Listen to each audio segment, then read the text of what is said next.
you're experiencing resistance somewhere, that's that horse telling you he has a lack of understanding. If he's slinging his head to be bridled, if, he leans away to be haltered, anywhere you're experiencing resistance, somewhere your horse didn't understand something and someone forced task completion. He leaned his head away and they just went, slap that halter on there. He missed the foundational maneuver, which is I need you to hold your head straight down and let me touch you all over. It's kind of like, in philosophy, they say you're doing philosophy whether you know it or not. And so you're training a horse whether you know it or not every time you're around him. There are healers on this planet with the power to soften the suffering of mankind. Yet they have remained in the recesses of the world, abused, discarded, and labeled as trash. This is The Touch of a Mustang. I am your host, Shalise Clough, and I'm here to tell the story of wild horses, Mustangs, and the humans who are discovering and sharing their gifts while working to protect their well-being and preserve their spirit, so this divine power won't be lost. Join us on this quest with the Wild Mustang.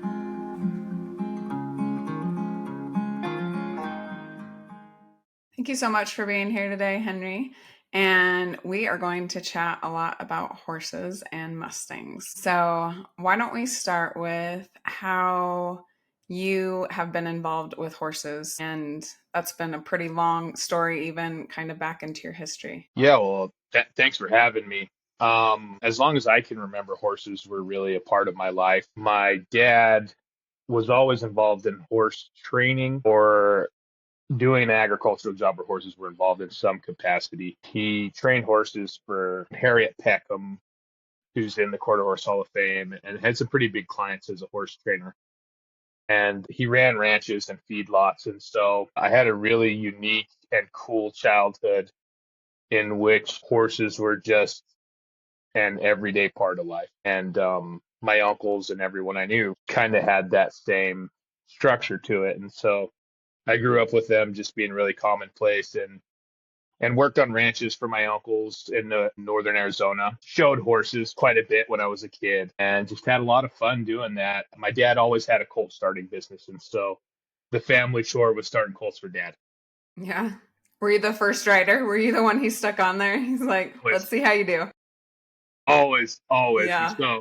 Yeah. So grew up starting colts with him, and had a colt starting business out of high school. Post 9/11, I went overseas and did the infantry thing for 6 years or so, and then went to college, got a degree in philosophy, got out, and went back to working on ranches and starting colts. And that kind of led me to working for Martin Black. And then I went through a collegiate horse starting program with his son Wade for a few years, and just went out on my own training horses for the public. And here I am. So it's always been a part of your life. And I was reading about information on your website that even like your grandfather was involved with horses, and didn't he round up some wild horses when things were way different than now? Yeah, I could talk about that all day, but my grandfather was what they called a mestignero, or a wild horse gatherer. And so they would spin them in a circle one way and spin them in a circle the other way, which I now understand is so they could see which horse would switch from left eye to right eye pretty easily. Yeah, and so they'd spin them in a circle one way, spin them the other way, and they'd start heading for Fort Apache. As they were heading there, they'd get one out, and they'd put 3 rides on him, and that was considered dead broke for the cavalry. Yeah. Crazy. And, Yeah. So granddad was into the horse thing too, and it's just always been a part of the kind of familial DNA. Yeah, that's really cool. Let's talk a little bit about just kind of how horsemanship has changed and transformed. You've been in it a long time, since you were a kid. What changes have you seen? And then also kind of as you got different training, had different experiences, did that change the way that you approached horses and your philosophy with them? I mean, I think I was really fortunate being around Dad. Even in the 90s, Dad, I was talking to another friend that trains horses for the public about this. Mm-hmm. Dad did what was called natural horsemanship, what we call natural horsemanship now. We kind of loosely know as the Tom Dorrance, Ray Hunt, Martin Black deal. But all my uncles would say, your dad has a different way with horses, because those cowboys did, they'd rope them and snub them up to a post and get on and woohoo buckaroo. That was the old way. And we're not that far removed from that. Yeah. To think about that's pretty wild to me that was just not that long ago. I guess maybe I'm dating myself. The 90s doesn't seem like that long ago. It But doesn't seem that long ago to me either. So it's 5 years ago, right? Okay. yeah. But, so I was really fortunate that Dad always had this way with horses, and they were always just held in such esteem in my household. But I got around a lot of other guys, and there was a lot of different ways. And so I have seen it change towards a more kind of ethical, scientific approach. And I think that's awesome. We could talk about this now or later. I think there's some ways where it has almost been hijacked. And I think that there's ways that you could go too far. If there's a virtue in the middle and the vicissitudes are on Yeah. either end, I think, I often now see horses that are fairly dangerous just because they've never been pressure tested and they've never been asked to do anything Yeah. that grows them and stresses them in a good way. And so as far as seeing it change, I think that's the big change that I've seen is it's moved from an agricultural source of energy to primarily a hobby horse, and there's been some good and bads that's come with that. Yeah. Yeah, I've noticed the same thing. And I just recently heard someone talk about how as humans, we tend to overcorrect. It's we see something that's wrong and we think we have to go so far the other way, stay as far away from that wrong as possible. And I think you're right that the correct place to be is in the middle. And I think that's actually also the hardest place to be because you're trying to not go too far either way to where it's detrimental. And so, yeah, I agree. There can be a real danger in going too far the other way. I think we see it all over in our world with horses, with raising kids, where it's just, we want to coddle them. We don't ever want them to hurt. We don't ever want them to be uncomfortable even. And I mean, that's something I've definitely recognized. Like, you have to have an element of discomfort or you're just going to stagnate. You're not going to go anywhere. You'll never be able to progress and gain new skills and succeed in life or horsemanship or any of that. What are some of the things that you've kind of seen related to that? That's an excellent observation. Well, one thing that I've worked on is that I think Martin Black was an excellent model for me because his motto was that every horse passed this program.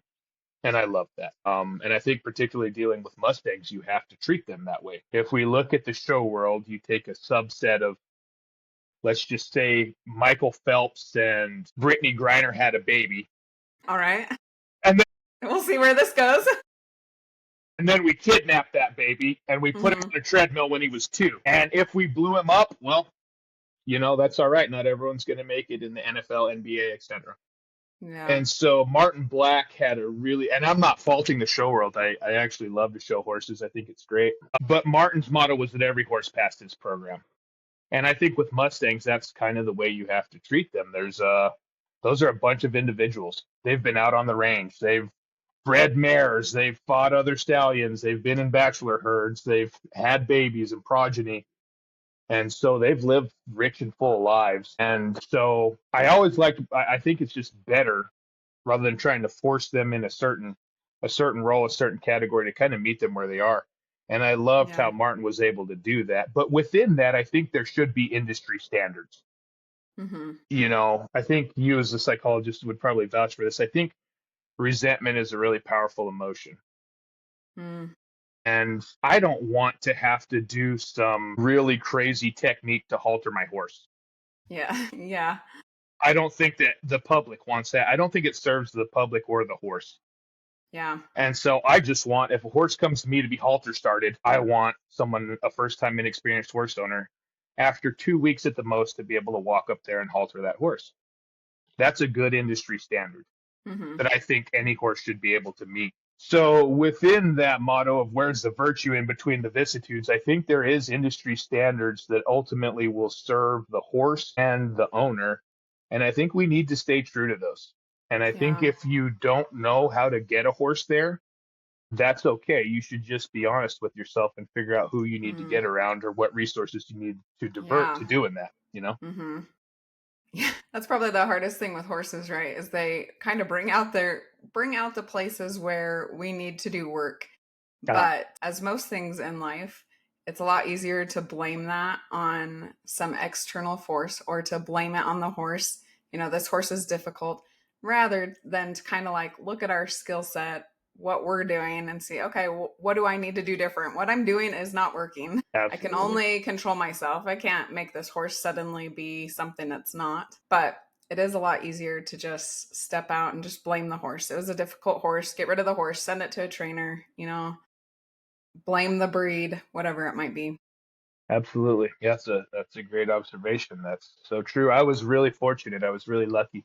I heard Joe Walter say this about when he was around Ray. He said, I was so fortunate because I never had to question the competence of him. And I was around Dad and these phenomenal horsemen from Snowy River guys up in the mountains of northern Arizona. Mm.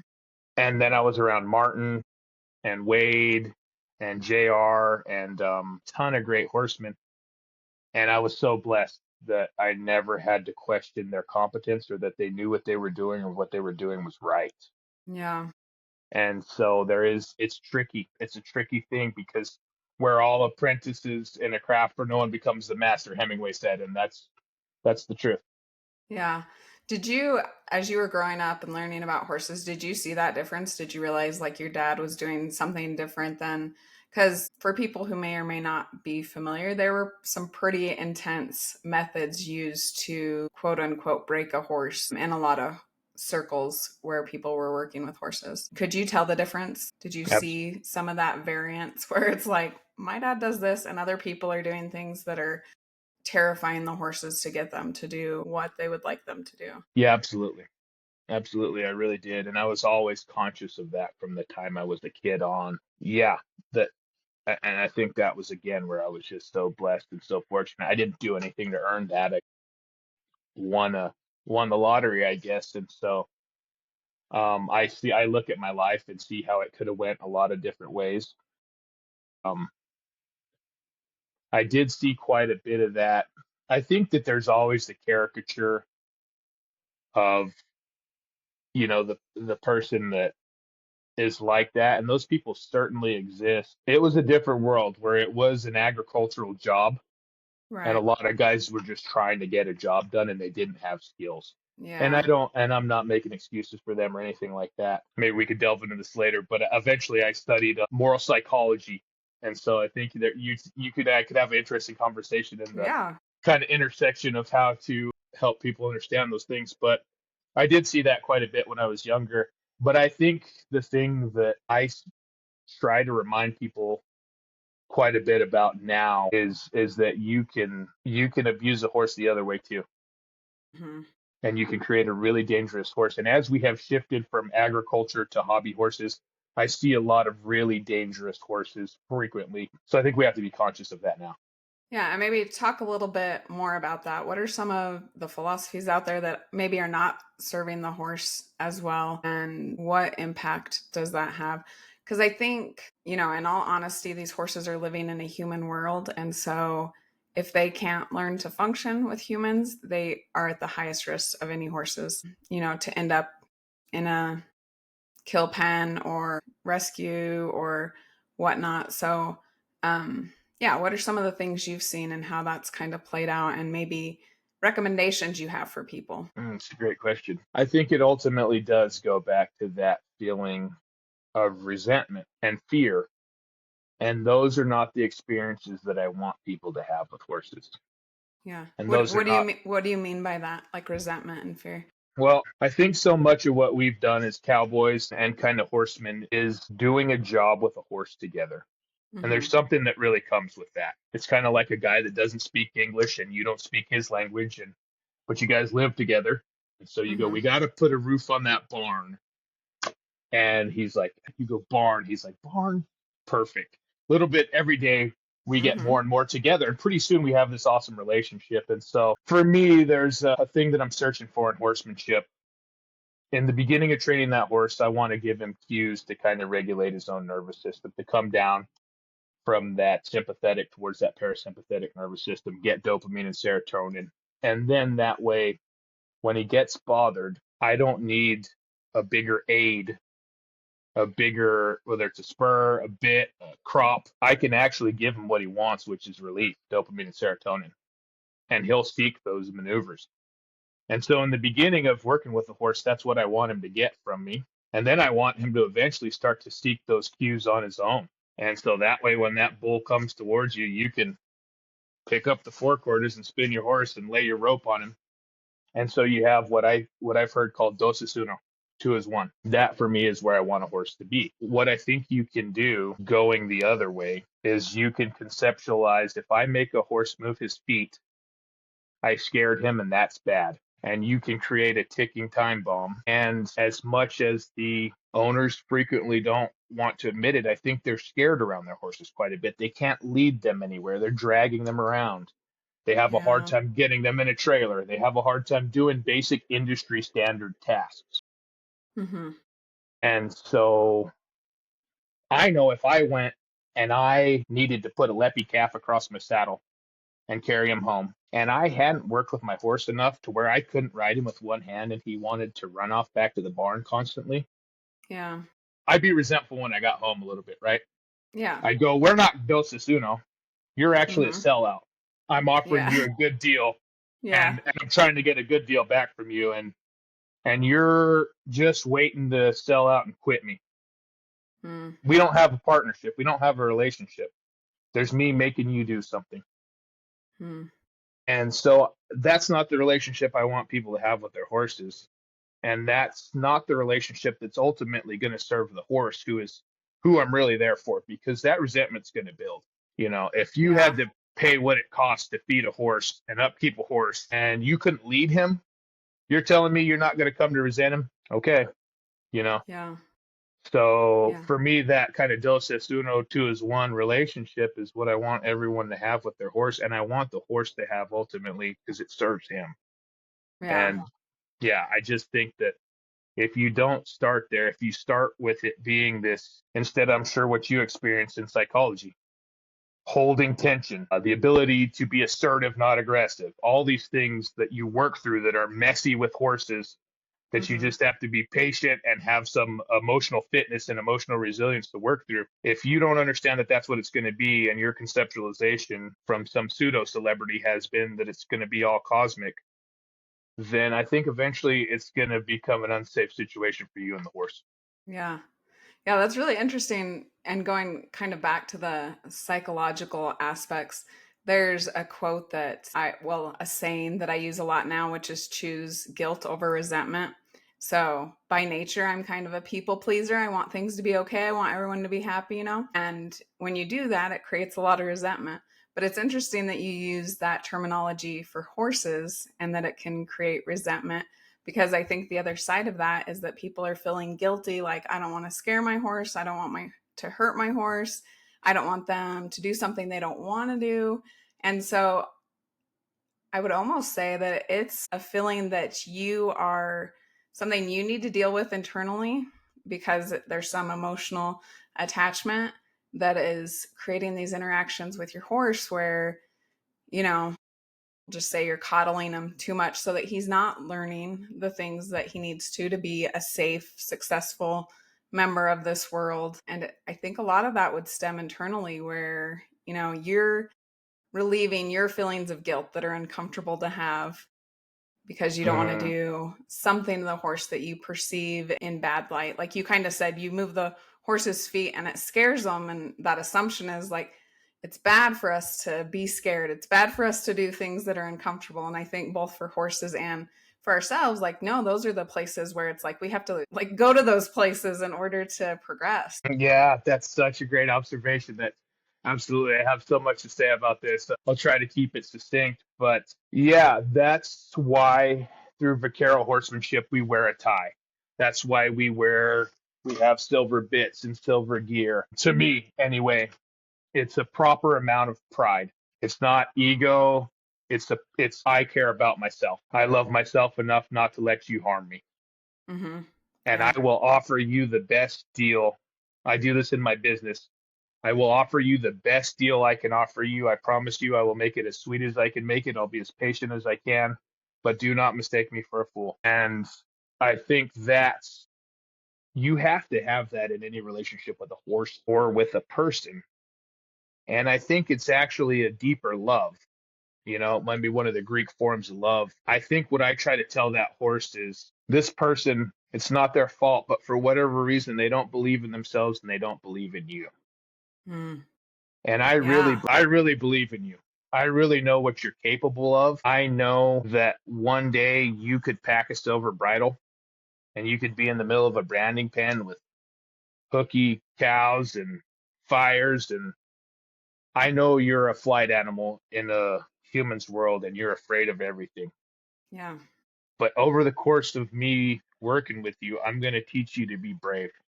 I'm going to slowly teach you to regulate that nervous system. And the thing that you're going to come out being on the other side is crazier than, you sitting in the basement and being 40 years old and still playing World of Warcraft because, Yeah. and I actually believe in you. And I know you don't believe in yourself yet. And so that's kind of the way I conceptualize that. Like a horse is meant to move his feet. He gets relief from moving his feet actually because he's a flight animal. Yeah. And so we can really use that to create a brave horse, and I believe in every horse that way. I've never seen one yet that was too far gone or anything that he couldn't come back from it and he couldn't come out something that he was a lot. I know I've quite a bit about the neuroscience behind horses. I know that I'm anthropomorphizing them, but you'll see those bridle horses proud when they're packing a silver bridle and they're bridled up and they're brave. They're proud. I don't know if that's the Yeah. right word, but to me, they're proud. And so I try to tell those horses, look, right now I'm your only friend in the world. I don't need anything from you, but I'm going to teach you to be brave. And so that's the relationship I want to have with them. But yeah, that's an interesting topic and we could talk quite Yeah. a bit about. Yeah. Yeah, absolutely. I think it's definitely a thing in our culture that people are struggling with a lot is kind of that fear and that bravery and having the balance between, like you say, sitting in your basement, watching TV your whole life versus going and doing those things that you have more potential for. Kind of same thing with the horse, right? They can just sit out in a pasture or in a corral and eat and they will live that way. But how much are we undermining that potential because we're not willing to have a little bit of bravery? And I think a lot of that goes back to a lot of those things that are projected onto the horse, like we often hear, they are incredible mirrors. And so, yeah, if we are fearful so much, most likely that's kind of how we're living life. And that's kind of how we're facing our own world that we're then putting over to the horse. So, of course, he's terrified because he's like, you're scared of everything. I definitely experienced that a little bit with my first Mustang. I was like, oh my gosh, I just had so much personal insight about how afraid I am and things in life. Yeah. Talk to us a little bit more about the Vaquero. Did I even say that right? Yeah, absolutely. Kind of the principles and the approaches that they use, because I know that's a big thing that you rely on. Yeah. So there's no, again, like with the natural horsemanship, there's nobody that really has a claim to what we're doing, and what we're doing is not all the same thing. They kind of look the same sometimes and are cousins, but everybody's got their own flavor, Dr. Pepper, whatever. So, but the main thing about vaquero horsemanship is everything we do relies on a signal. And so, like those hackamores, we start out in a 3/4 hackamore. The bozal hackamore is just Spanish for halter. And so I could go into the Spanish traditions and what great horsemen they are and how that came from the Moors out of Spain. But they were some of the greatest horsemen of all time, cavalrymen, and everything we do relies on a signal. We don't use any leverage devices. So like a snaffle obviously is a 1-to-1 pull, and then you have leverage bits, etc. But that hackamore is just a halter, and a horse could jerk it out of your hand anytime he wants. He could get hard to it. He could run off. It's a bluff. It's an illusion of control. So what we have to do is teach that horse to want to do the maneuvers that we want him to do in just a rawhide halter. And the way to do that is to kind of use some principles of natural horsemanship, which came from vaquero horsemanship. It really Yeah. was the same thing. I find it so interesting because it's like we think we discover stuff and it's like you go back and look, it's like, people were already there a while ago. Sure, there was a canon for sure. There is a canon for horsemanship, and in kind of the age of the clinician pseudo celebrity, I think some people are really good at getting that to the public and rebranding it, remarketing that, and that's fine. That's good. The more people that know it, the better. Yeah. But kind of like karate, it got watered down a little bit. You know what I mean? And so, but in these signal devices, you're gonna need a horse to seek that dopamine and serotonin and want to do those maneuvers. So for me, I know the horse is a flight animal. I know he's afraid of everything. The greatest relief I can give him is not a treat. It's not a punishment. It's relief from fear. And so if I can use some field timing and balance and have some good groundwork going, and I can get him to stop and lick his lips and come back down from that sympathetic nervous system to that parasympathetic nervous system, when I cue him with a rein and that rein is tied to that foot, he'll want to do that. And then later on, I can pick up his feet and move them like they're my own. Say I'm on the side of a mountain and it's pretty hairy and there's some cows going by me and I need to take just one step, not two steps, just one.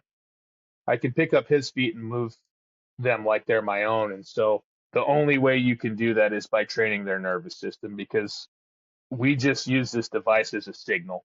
We have no Mm-hmm. leverage over them. We can't tie their heads down and get bigger, stronger, any of that. It has to just be reliant on them being a partner and them following a signal. And then later on, it ends up in a spade bit, which is a signal device. You know, it's the old vaqueros would tie a piece of horsehair in their rein chains, and you'd ride your circle. And if you broke, well, maybe a couple pieces of horsehair, but if Yeah. you broke those, if you broke those pieces because you got too heavy with your hands, that was too much signal. Mm. And so, anyway, the point of that is vaquero horsemanship largely relies on signal. And so I prefer it. It's not the quickest way to get a horse in the show pen. There's a lot of disadvantages to it. You know, it's not for experienced riders. What I've tried to do is, and I think a lot of guys have tried to do, is add some snaffle bit stuff in there and get it to where it's more accessible to the general public. Yeah. Because if you pull on that hackamore instead of bumping, and that horse learns to pull back once, well, that's it. You're never going to be able to ride him in a hackamore again. And so that's kind of some of the principles of it. It relies on signal and kind of and regulating that nervous system and teaching them to seek that dopamine and serotonin. Yeah, that's interesting. I like that way you distinguish that, because a lot of us learn, or in a lot of circles, it is kind of an element of control. Like, you got to control your horse. You need to be in control. You know, in the show ring, they won't let you ride in some areas without bridles because you have to have that control. So I like that the place you put it is, it's like a communication device, is what I'm understanding. It's a way that you guys are talking to each other to understand what the other being wants. And it's interesting because, like you said, you know, if you pull too hard against the hackamore, the horse is going to be jerking its head. It's like, well, you communicated something. It just wasn't what you probably wanted to communicate. It probably is not going to go the way you want. But maybe talk a little bit more about that, and maybe also related to fear, because I think fear and control are very closely related. We kind of seek control because we fear. So yeah, maybe talk a little bit about control, and if you have thoughts on it, how that's related to fear. Because from my experience, from what I've seen with other people, and even in our life, not just horsemanship, a lot of times we want control so badly because we are afraid.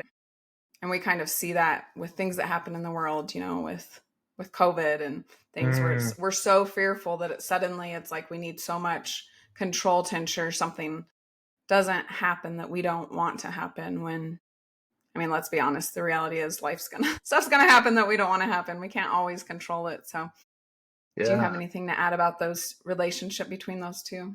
Yeah, I think, fear does somewhat stem from a lack of understanding. And if you understand those horses pretty well, there's not a lot of reason to fear them. They're Mm. big, they're big flight animals for sure. Mm-hmm.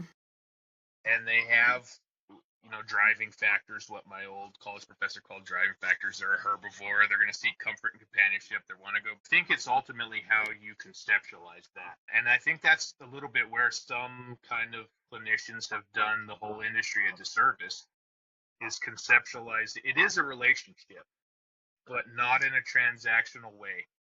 It's more like a relationship between you and a kid. A friend of mine asked me about this. He said his kid stole. I said, well, how's the kid? Like 6 or 7, and I'm like, what? That's what kids do. They take stuff they want. Yeah. You know what? There's no reason to be mad about that. You just got to kind of slowly school them into that. That's not what we do. And so I think if you understand that horse, there's no reason to fear him. If you understand what he's going to do. There was an old mentor of mine that said, are we influencing the soul, or are we forcing the body? And you can frame a horse up. You can tie his head down. You can tie his mouth shut, bigger bit, bigger spur, bigger crop, and then frame him up really nice. But that's why we used to value riding a horse with one hand. That's why we thought that was worth showing.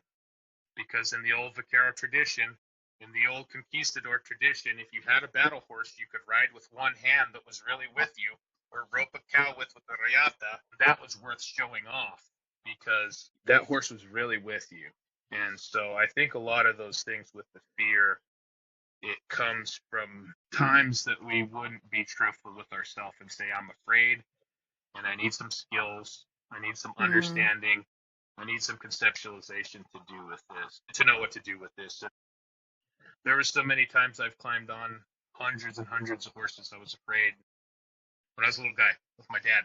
Yeah. Threw you up there, and it was like, hold on the saddle horn, right? And I I had to face that. I had to face a lot of the fear that I had in my own self coming out of the service or whatever. And yeah, I'm rambling here and not quite threading the through line, I suppose. But I just think a lot of that fear and wanting to control that horse comes from a lack of understanding of him and a lack of tools. And then seeing the horse in not a particularly healthy framework of understanding that horse is just a horse. He just wants what he wants. And seeing each horse as a sentient being and an individual. Yeah. That was one thing that I learned from some of those guys was they just go, yeah, you can make a really nice horse for the price of a hospital bill. So if that horse wants to buck really bad, respect him. And he can go be a bucking horse. You know, he can go. There are 1 in 10,000 horses that it's like, well, that seems to be what he wants to do. And so I have something akin to like a big 5 personality traits for horses that I can kind of read in them. And there's some horses, like I'm sure if you're a psychologist, you go low in empathy, really disagreeable. It's like you start getting to that level where it's like, I'm not going to say that person's a psychopath, but it's like that's a tough character, and maybe this is not the right role for him to be grandma's trail horse. Yeah, right. You know, so when you can read horses like that and you have that relationship to them, I think there's a lot less reason to be afraid of them. Yeah. I think that is true that a lot of times we dismiss their personality, that these horses are different, and it's crazy how different they can be. You can be with one horse trying to do something and their reaction is going to be completely different from another horse because of their personality and the way they are. And I think a lot of times we kind of take that out of the equation and we just focus on like, you know, I want to do X, Y, and Z. How is that going to happen? And if I can't do it, then where do we go? Absolutely. Yeah. And you need to have a program where every horse can pass it, no matter where he is on that spectrum. And then every once in a blue moon, you have an outlier that you go, it's not that we couldn't do this. It's that the amount of time and money is not going to work. And so maybe this horse needs to go to a button string. Maybe that's just what there's some guys that need to go to the UFC because if you tried to give them a job at Walmart, they'd be pretty unhappy and everybody around them would be pretty unhappy. Yeah, that's a good point. What was I just going to ask you? You said something. Probably too much. No. It's great. That's what we're here for, is to talk. Okay. That's what this is all about. No, I was going to ask you, what are some of the things you said, and you mentioned it a few times, like every horse should be able to pass the program. What are some things that informs programs like that differently, where you are, you know, working for the horse to be successful? Could you kind of reformulate the beginning of the question a little bit so I understand a little bit more? I'm sorry. Yeah, just like what are some of the differences or what are some of the different strategies that would be used in a program like that, where it's like, you know, the goal is for the horse to succeed? Yeah.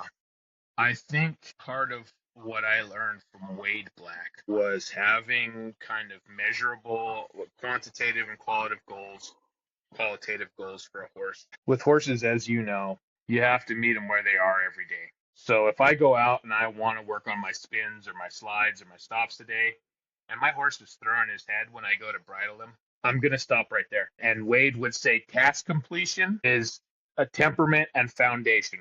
So if the temperament's not right, if that horse is running around crazy, I might do some groundwork with him first until I decrease some of that excess energy that's fueling self-preservation.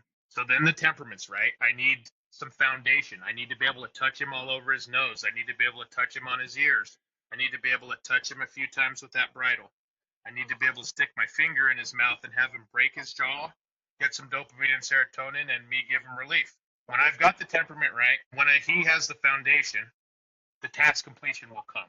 And so much of our troubles with horses is when we start with task completion. And we go out there and say, this is what I'm going to do with this horse today.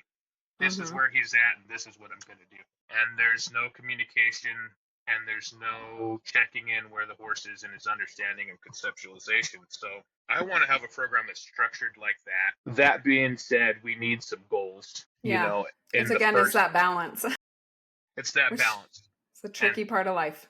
It is. And horsemanship. It is. And so I want to have a program to where that horse has ample amount of time to be able to meet all those goals that I have for him in the first 90 days, the first 120 days. And I have a list of things that I send to clients. This is what your horse will be able to do after 120 days, basic reining pattern, loading a trailer, stand for a rider, etc. But I think that's the way you want to structure those things. But I also have something similar to a report card where I can say, your horse can't do these things, and this is why. This is where he's at, and this is the tutoring that he needs to get up to speed. Yeah. And so I think that's a good recipe for a good program, is to annotate those things and know where that horse is at every day and just meet him where he's at. And he's going to get as far as he's going to get. Yeah. A few things. Talk to us a little bit more about like timelines and the timelines we have with horses. You mentioned a few times just, you give them the time that they need. It's kind of a tricky topic because, people send their horses away to a trainer for 30 days and have these expectations when they come back. And like you kind of pointed out, like sometimes that's just not always going to be possible to do with a good foundation. A lot of times a trainer can get those things done, but not necessarily something that's going to be lasting. Yeah, absolutely. A lot to be said there. I think that ultimately the dollar is what drives everything. And we have to be cognizant of that. And it's really unfortunate. And I've tried to structure my life to where I don't have to operate like that. We talked a little bit about abuse earlier, kind of how that looked back in the day when I was younger. A lot of times what they don't tell you now, though, is you send your horse to a guy like me and I tell you it's going to take X amount of time and this is what it's going to cost. Yeah, there's a guy out there that I promise you will tell you he's a horse whisperer and he can get your horse there quick. And he will take your money. And it's usually the client driving a lot of this abuse because they want to show their horse, right? They want the bottom dollar. They want to show their horse. And then they turn around and go, why is there all these abusive horse trainers? Well, because you fired everyone that told you the truth. Yeah, right. Yeah, I think that's a good point. Like, let's be realistic because, why are there 30-day trainers out there? Because that's what horse owners want. They want a horse that they can send away and come back and have things the way that they would like them. Exactly. And so I'm trying to find that virtue where I'm kind of in the middle of going, hey, I respect your time and your money. And I want this horse to be where he can be. I want to say that I'm skilled enough I can get this horse where he needs to be as maximally efficient as possible. But ultimately, there's no amount of money you could ever pay me to sacrifice my relationship to that horse. Each horse that I work with, it's a sacred relationship to me. Another reason why you wear a tie and you have a silver bit was to kind of respect the sacredness of what you're doing every time you step into a round crawling arena with that horse, to remind yourself that this is serious business. This is a sentient being's life in your hands. So pay attention, Jack. So ultimately, a lot of times it's the people that claim that they want ethical horsemanship the most are the quickest to go, well, also I got a bottom dollar, and I'm going to send it to this guy who tells me he's a horse whisperer and does natural horsemanship just like you, but he ties his head down and does all kinds of stuff to him, frames him up real quick and sends him back. And so I think having a realistic timeline, like I won't take a horse for less than 90 days or 120 days. And I think that's a safe amount of time. You should be able to get quite a bit done during that time. And yeah, that's kind of where I'm at with timelines. And again, in the vaquero style of horsemanship, it takes 8 years to make a bridle horse. I believe that. Yeah. That's been my experience. And so it's really funny because the industry usually works the way that it works for a reason. Yeah. A nice horse costs a lot of money because he was at a trainer for a long time. Yeah. And the other ones are meeting a demand that's out there. Absolutely. Yeah. How important, like when you work with a horse, how important is the owner in that process, or the person it's ultimately going back to? It's crucial. It's crucial. Quite a lot of what I do is client education. Back to that unsafe horse. You sat on that horse bareback for 30 days, and then you could ride him around an arena in a snaffle bit. And I can ride him around the arena in a snaffle bit. Maybe the owner can't tell the difference. And so I need to say, well, I've taken your horse out and I've rode him down the road. I've done the X with him. I need that client to understand the difference in what I do and what other people do for it to have any value to them. Otherwise, they can't see the difference. And I need that client and that horse to be able to fill in for each other because I need it to be a good deal for them, ultimately. And so the client's everything. The client is everything. So much of what I struggled with as a young, I hate being called a horse trainer. I don't like training horses, but it's the best word. But as a young horse trainer, was weeding out clients who were just going to be tough. It was going to be a bad deal for me. It was going to be a bad deal for the horse. And I hate to say that, but when I was in college, they taught us that, I don't know if this statistic holds, that in the horse industry, 85 to 90% of the people are horse owners, and then the other percentage is professionals in the industry. And the average horse owner is a first-time horse owner. He's owned a horse for 5 years, and he owns 2 to 3 horses. And so what you have is a large amount of the people out there driving the industry may not have the skills or even basic folk ways or mores. You know, they can't tell the difference between a guy that's trained horses his whole life and a guy that's kind of a pseudo-celebrity clinician, and they need help. And so however willing they are to accept help is ultimately how successful you're going to be with them. Yeah. Going back to what you kind of talked about, how you have to meet the horse where it's at. And you talked about if you put the bridle on, the horse starts shaking its head. Like you need to start somewhere besides putting the bridle on. Sure. What are some things that like you would recommend people doing to, I think really what it is, like listening to your horse better, to be able to kind of identify that and listen to your horse better so you can, accomplish the things you want to and be successful in, the goals that you have? It's a great question. I mean, I'm sure you've experienced this. That horse will tell you where he's at. If you're experiencing... They absolutely do. People listening is another issue, but if you're experiencing resistance somewhere, then that's that horse telling you there's a lack of understanding. If he's flinging his head to be bridled, if, he leans away to be haltered, anywhere you're experiencing resistance, somewhere your horse didn't understand something, and someone forced task completion. He leaned his head away, and they just went, slap that halter on there. He missed the foundational maneuver, which is I need you to hold your head straight down and let me touch you all over. And so I'm always looking for, it's kind of like, in philosophy, they say you're doing philosophy whether you know it or not. And so you're training a horse whether you know it or not every time you're around him. And I'm always looking for those little signs, tighten the lips, watching their nose, their breathing rate, all the physiological things that we talk about to see where that horse is at and what part he's not understanding of this. And if he comes back down and unclenches that jaw and goes back into that sympathetic nervous system, I know he learned something, whether it's something good or something bad. It's ultimately up to me, Yeah. How do you kind of distinguish between like this is a place where the horse is either reaching his threshold or you're advancing too fast, versus like this is a place where we're going out of your comfort zone. We're pushing you a little past where you're comfortable so that you can learn.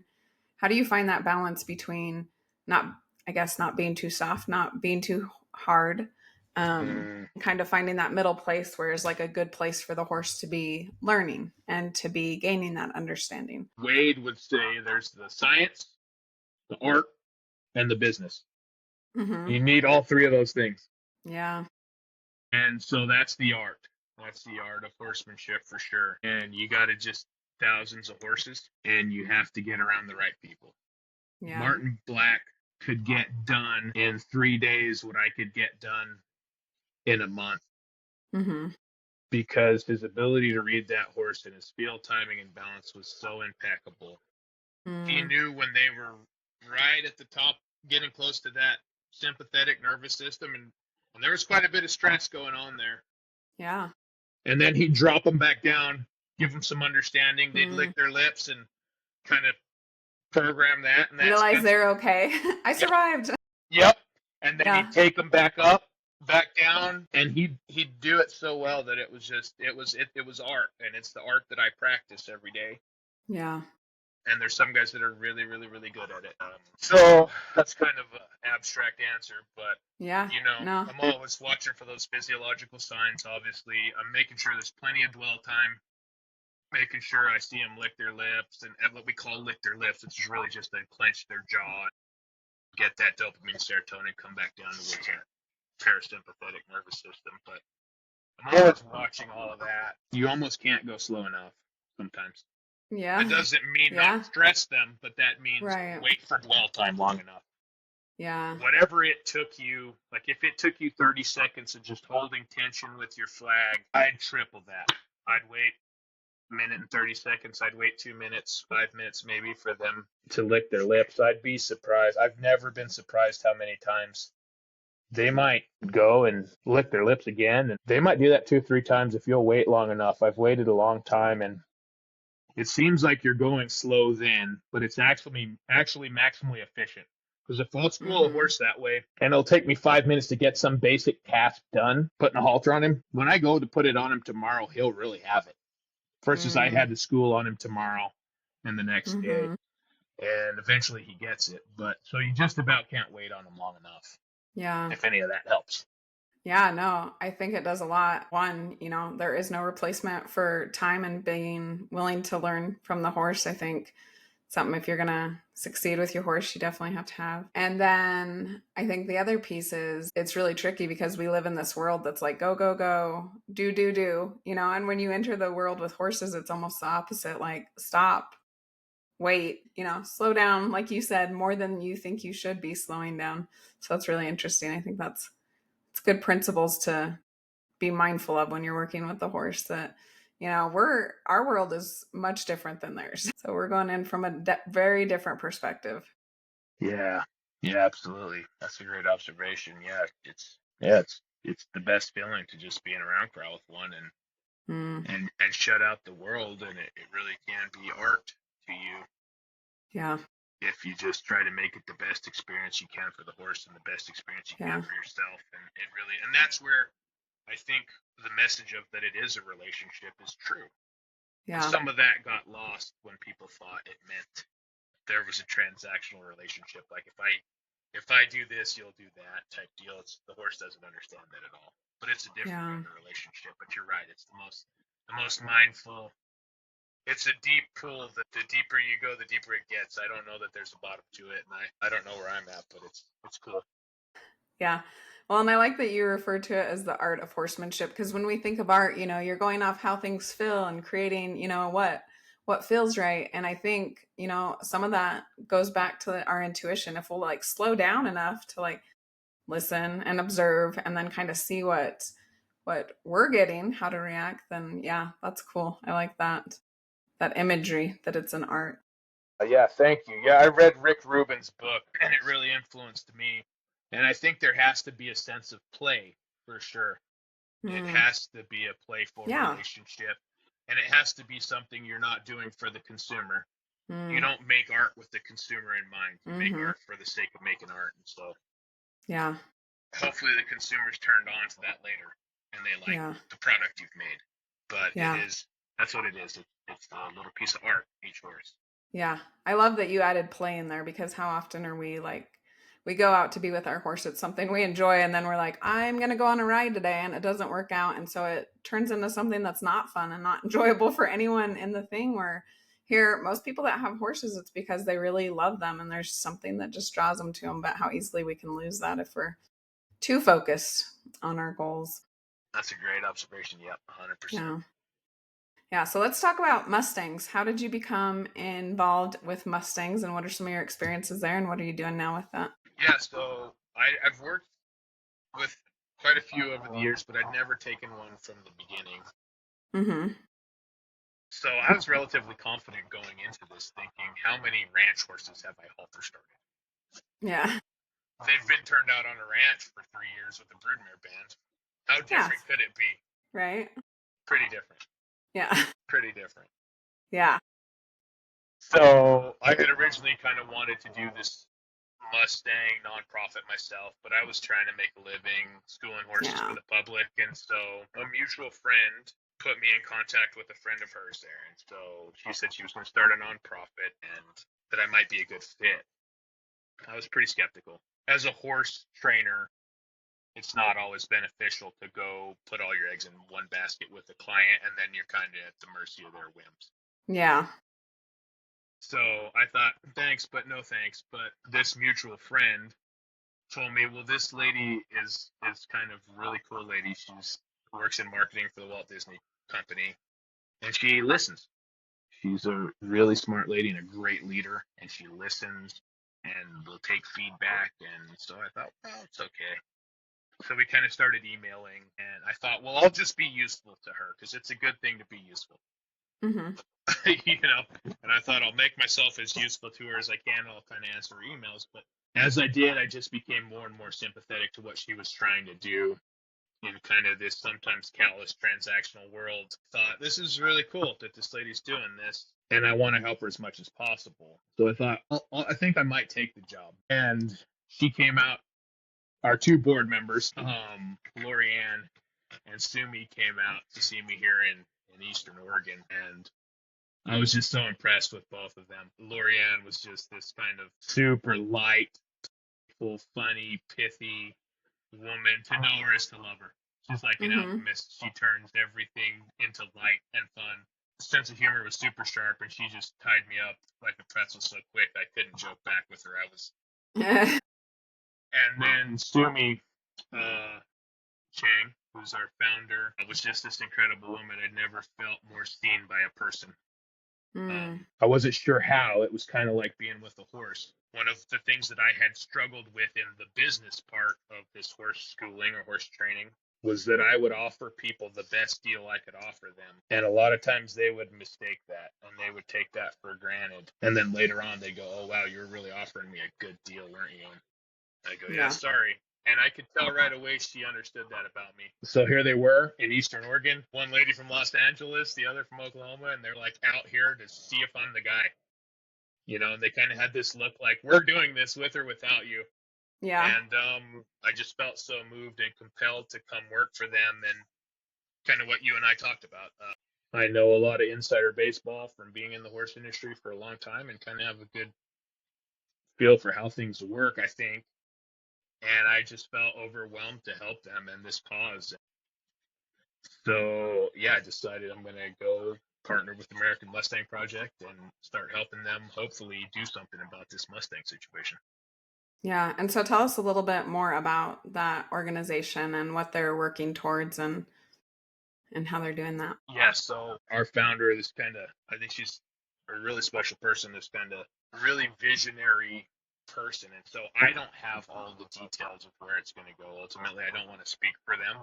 Yeah. Because I think it's going to go a lot of directions. I think it's going to be really cool. As far as my role in it and what I know we're wanting to do is take some of these Mustangs in holding and do what you and I just talked about.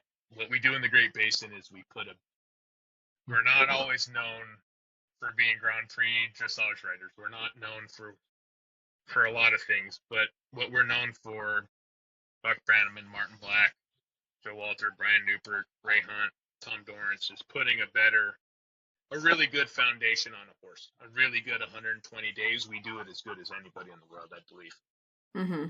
And I'm not saying I'm up there with those guys, but I'm trying to do and have tried to do and hopefully semi-successfully done what they've done over the years. And so we're trying to take these Mustangs and put a solid foundation on them so that they are of value to the consumer, and the consumer can take them in any direction that they want and have a lifetime partnership with this horse. And so we're trying to do that for, I think, as many as we can. We broke ground on a facility in Missouri, kind of our flagship facility, this last fall of October and November. And we have our first horse adopted out to our good friend from Saddles and Service, Tammy Olevic, a veterans organization. We took Rihanna our first 6'5", 8'3", I believe, and put a solid foundation on her, and she went to a great home. She's been placed, and we have 6818 Rex, our next horse, coming through, and so we're kind of rocking and rolling in the infancy, but